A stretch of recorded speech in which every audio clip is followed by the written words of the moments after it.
रात में पाकिस्तान के एक सशस्त्र यूएवी ने भटिंडा सैन्य स्टेशन को निशाना बनाने की कोशिश भी की, जिसे पकड़ा गया और उसे निष्क्रिय कर दिया गया।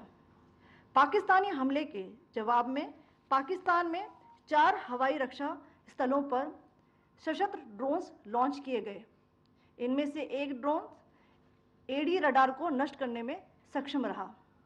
पाकिस्तान ने जम्मू कश्मीर के तंगधार, उरी, पुंछ, मेंढर, राजौरी, अखनूर और उधमपुर में भारी कैलिबर आर्टिलरी गन और सशस्त्र ड्रोन्स का उपयोग करके नियंत्रण रेखा के पार गोलीबारी भी की, जिसके परिणाम स्वरूप भारतीय सेना के कुछ जवान हताहत हुए और घायल हुए। भारतीय जवाबी कार्रवाई में पाकिस्तानी सेना को भी बड़ा नुकसान पहुंचाया गया। इसके अलावा पाकिस्तान का गैर जिम्मेदाराना व्यवहार फिर से सामने आया। 7 मई 2025 को रात 8:30 बजे एक असफल अकारण ड्रोन और मिसाइल हमला करने के बावजूद पाकिस्तान ने अपना नागरिक हवाई क्षेत्र बंद नहीं किया। पाकिस्तान अपने नागरिक विमानों को ढाल के रूप में इस्तेमाल कर रहा है, जबकि उसे अच्छी तरह से पता है कि भारत पर उसके हमले से हवाई रक्षा की तीव्र प्रतिक्रिया होगी। यह भारत और पाकिस्तान के बीच अंतर्राष्ट्रीय सीमा के पास उड़ान भरने वाले अंतर्राष्ट्रीय उड़ानों सहित नागरिक विमानों के लिए सुरक्षित नहीं है। यहाँ स्क्रीन शॉट में पंजाब सेक्टर में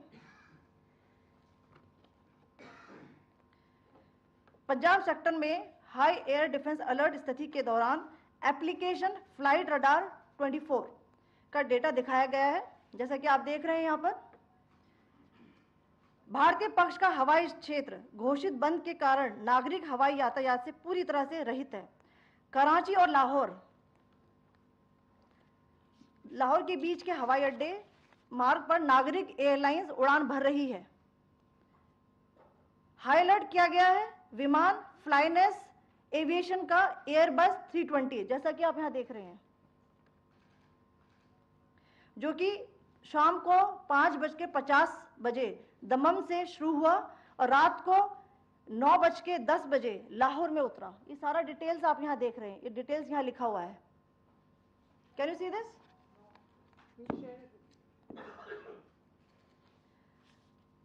भारतीय वायुसेना ने अपनी प्रतिक्रिया में काफी संयम दिखाया और इस प्रकार अंतर्राष्ट्रीय नागरिक विमान सेवा की सुरक्षा सुनिश्चित की।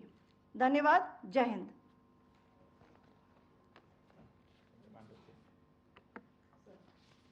Good afternoon to you all.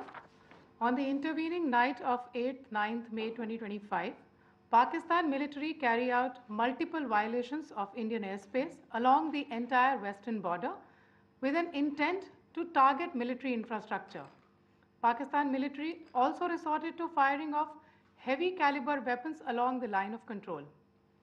Along the international border and line of control, drone intrusions were attempted from Leh to Sir Creek at 36 locations with approximately 300 to 400 drones. Indian Armed Forces brought down a number of these drones using kinetic and non-kinetic means. The possible purpose of these large-scale aerial intrusions were to test the AD systems and gather intelligence.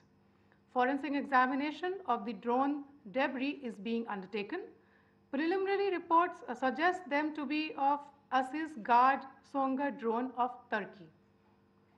Later in the night, an armed UAV of Pakistan attempted to target Bhatinda military station, which was detected and neutralized.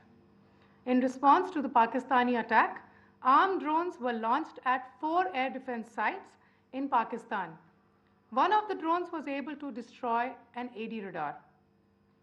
Pakistan also carried out artillery shelling across the line of control using heavy caliber artillery guns and armed drones at Tangdhar, Uri, Poonch, Mendhar, Rajouri, Akhnoor and Udhampur in Jammu and Kashmir area, which resulted in some losses and injuries to Indian Army personnel.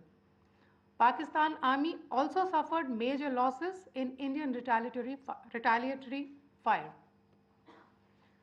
Additionally, Pakistan's irresponsible behavior again came to fore. Pakistan did not close its civil airspace despite it launching a failed unprovoked drone and missile attack on 7th May at 8:30 hours in the evening. Pakistan is using civil airliners as a shield, knowing fully well that its attack on India would elicit a swift air defense response. This is not safe for the unsuspecting civil airliners, including the international flights, which were flying near IB between India and Pakistan. The screenshot we just showed and we shall share with you, it shows the data of the application Flight Radar 24 during a high air defense alert situation in the Punjab sector. As you have seen, the airspace on the Indian side is absolutely devoid of civil air traffic due to our declared closure. However, there are civil airlines flying the air route between Karachi and Lahore. Amongst the other civil aircraft that you can see, we have highlighted an aircraft which is Airbus 320 of FlyNAS Aviation, which was originated from Dammam at 1750 hours and landed later at Lahore at 2110 hours in the night. Indian Air Force demonstrated considerable restraint in its response, thus ensuring safety of international civil carrier.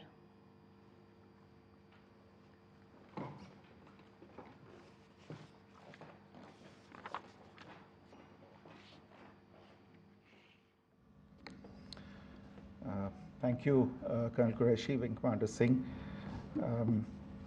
I have just a few points to share in addition. कल रात की पाकिस्तानी सेना की कायरतापूर्ण गतिविधियों से आपको colonel Qureshi और विंग कमांडर सिंह ने पहले ही अवगत करा दिया गया है. These provocative and escalatory actions that were taken by Pakistan last night were targeted at Indian cities and civilian infrastructure, in addition to some military targets. The Indian armed forces responded proportionately, adequately and responsibly. ये जो हमले हुए कल रात को भारतीय सैन्य इकाइयों ने पर्याप्त रूप से और एक जिम्मेदाराना रुख अपनाते हुए इन हरकतों का उत्तर दिया. What I want to underline is that the official and blatantly farcical denial of these attacks that Pakistan carried out by the Pakistani state machinery is yet another example of their duplicity and the new depths that they are plumbing in their quest for disinformation. The other point in the same vein is Pakistani claims that they did not target or attack any religious places. You would recall that yesterday I shared with you an incident related to the attack on a Gurdwara in Punch. Instead of owning up to these attacks, Pakistan made the preposterous and outrageous claim that it was the Indian Armed Forces and the Indian Air Force that was targeting cities like Amritsar and trying to put the blame on Pakistan. This is nothing but a desperate attempt by Pakistan to disown its acts of aggression, but it is also true to type in its effort to deceive and mislead the world. It will not succeed. The Gurdwara in Punch in particular was attacked by Pakistan, and some local members of the Sikh community, including a Ragi of the Gurdwara, lost their lives in this incident, as I shared yesterday. TV पर आप इस हमले के चित्र देख सकते हैं. In addition, that we would attack our own cities is the kind of deranged fantasy that only the Pakistani state can come up with.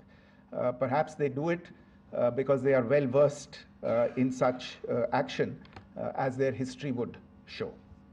The last point I wanted to make this evening is again this disinformation that is coming from Pakistan about India targeting the Nankana Sahib Gurdwara through a drone attack. This is again yet another blatant lie and part of Pakistan's disinformation campaign. As we saw in the Pahalgam attack, Pakistan is again trying desperately to impart a communal hue to the situation with an intention to create discord. Again, we are not surprised.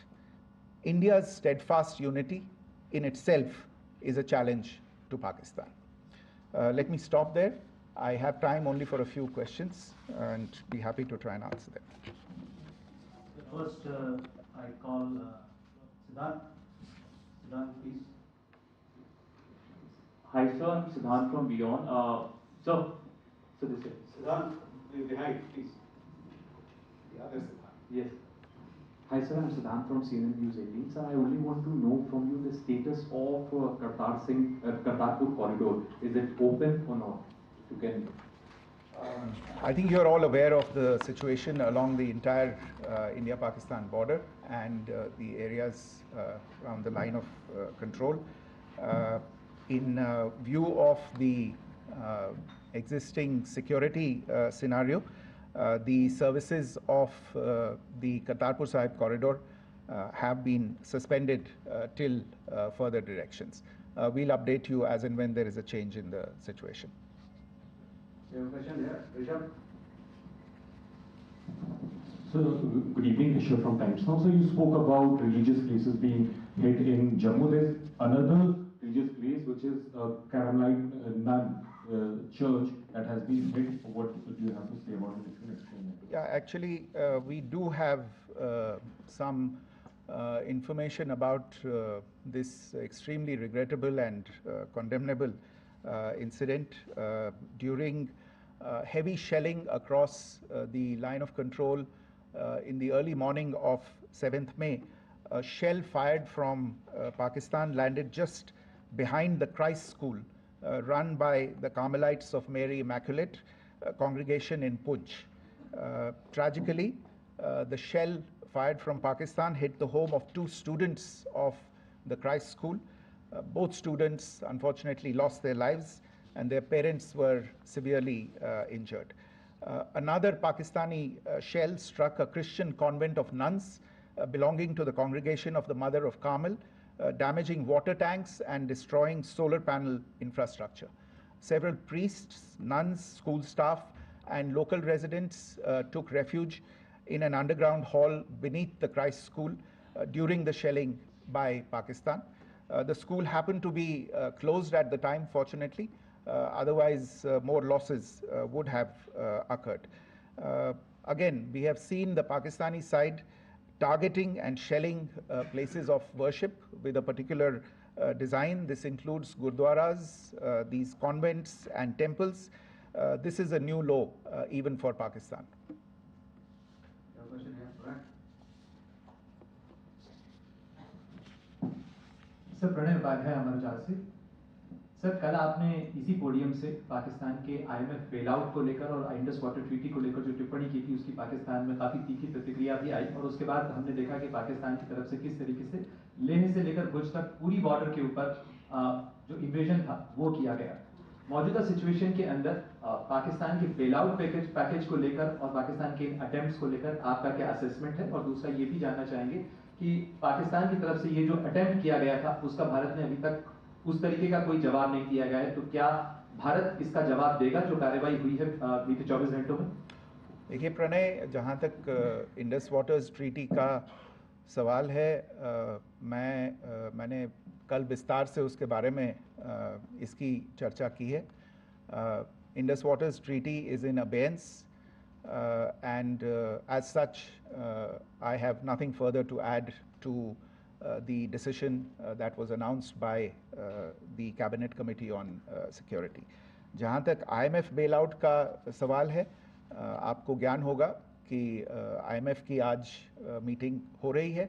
हम वहाँ पे अपना पक्ष रखेंगे और जो हमारा मत है इन चीज़ों को लेके वहाँ पे साझा करेंगे दूसरे मेंबर्स के साथ. ये बोर्ड पे निर्भर है कि वहाँ पे क्या निर्णय होता है.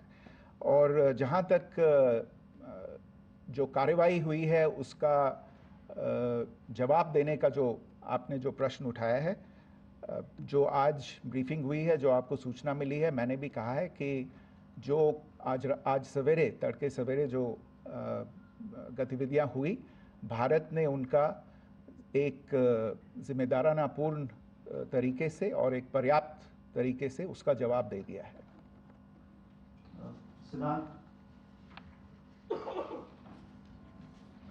Hi sir, Siddhant from Beyond. Sir, the External Affairs Minister has spoken to many of his counterparts along the world. Yesterday he spoke to the US Secretary of State Marco Rubio. So what were the key areas of conversations during that call?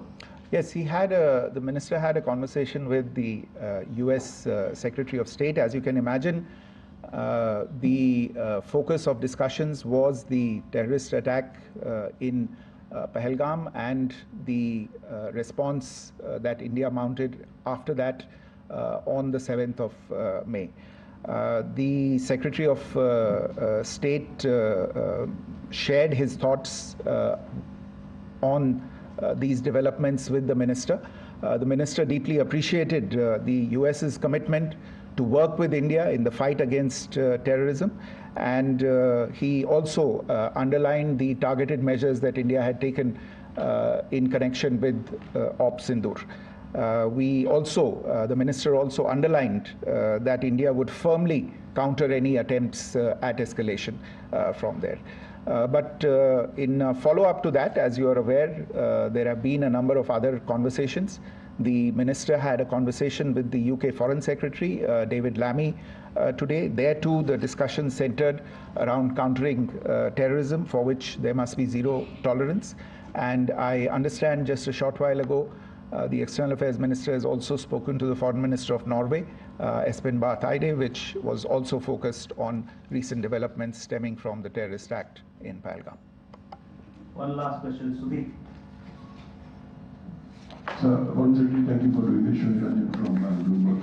Once again, India had struck Bahawalpur the other day, which is also connected with the murder of one of our journalists, Daniel Pearl. If you could give us an understanding of what exactly are the reports that you're getting. You're right. Bahawalpur is the headquarters of the Jaish-e-Mohammed terrorist group that is proscribed by the United Nations. Its leader, Maulana Masood Azhar, is a proscribed individual. It is, you brought up the connection with the tragic death or killing of Daniel Pearl of the Wall Street Journal. The Jaish-e-Mohammed was in some way directly or indirectly responsible for the death of Daniel Pearl. But the real connection is through Ahmed Omar Saeed Sheikh, the British Pakistani jihadi who was held in India but was finally released in 2000, and he was the person who lured Daniel Pearl to his eventually leading to his murder. So these are all obviously connected figures, connected individuals, connected institutions, and the attack on Bahawalpur, on that facility of the Jaish-e-Mohammed in Bahawalpur is, I would imagine, a fitting part of this unfortunate incident. Thank you all. Thank you, sir. With that, we come to the closure of this press briefing. Thank you very much.